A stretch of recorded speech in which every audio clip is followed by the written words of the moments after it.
Maduro, a brutal tyrant, was removed from power, and the Trump administration replaced Maduro with his own damn vice president. I mean, is that the big victory that my friends think we should be celebrating? Meet the new boss, same as the old boss? They left in power the same illegitimate regime that rules through oppression, fraud, and violence. They left in control the same security apparatus that violates people's rights. They preserve the same corrupt cartel state.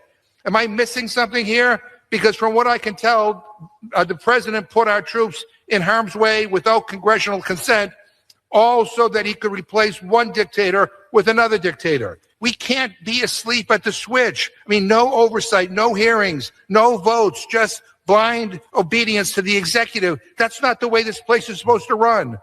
Neither of my colleagues bothered to say anything about what their bill they're bringing forward actually does. They didn't say a word about it. So let's quote their own bill for them, since they clearly don't want to talk about it. They want to remove U.S. forces from hostilities in Venezuela. That is what the bill says. Anybody can go read it, black ink, white paper. So let's get straight to the point. The U.S. is not at war with Venezuela. I know you all predicted that there's going to be some forever protracted war, but we were never at war with Venezuela. There are no boots on the ground. Democrats are asking us to vote on a resolution about a situation that literally does not exist. We do not have anybody there in Venezuela fighting. There are no tanks on the ground in Caracas. There are no snipers in the tree line. Doesn't exist. Again, we are not at war. Maybe they're conferring about that right now. Let me confer with my colleagues a minute. Are we at war? I confirmed with my staff. We're not at war. Are there any troops on the ground? I confirmed with my staff also. There are no troops on the ground. They should confer with their staff. I see them doing that. Your Senate Democrat colleagues, they tried to bring this exact same resolution to the floor of the Senate, but even the Senate was smart enough to pull it because they didn't want to be embarrassed. Because let's say it again, we are not at war.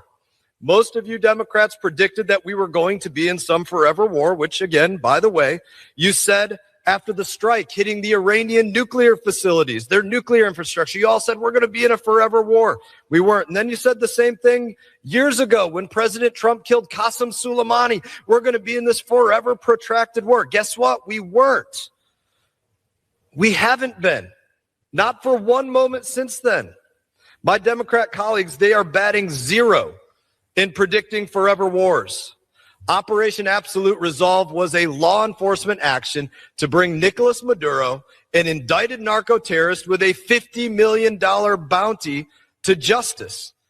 And President Trump finished the job. Thank you, President Trump, for finishing the job.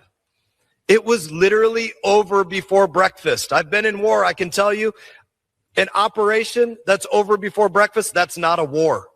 The Department of War, let me say this again, is not engaged in any hostilities within the Venezuela territory or with the Venezuelan military. They're not in tank battles. There are no tactical operations centers there. There are no convoys. There are no U.S. mess halls over there. There are no field hospitals. There are no trenches with infantry soldiers shooting at one another. We're not even there long enough for soldiers to heat up an MRE. That's what we eat in the field in the military, guys. So what is this really about? This bill that you all refused to even say a word about in your opening statements. It's about spite.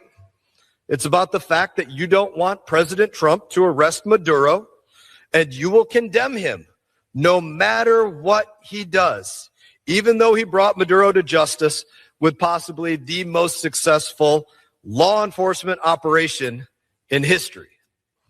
Your hypocrisy is clear as you chant and you lead your No Kings protests.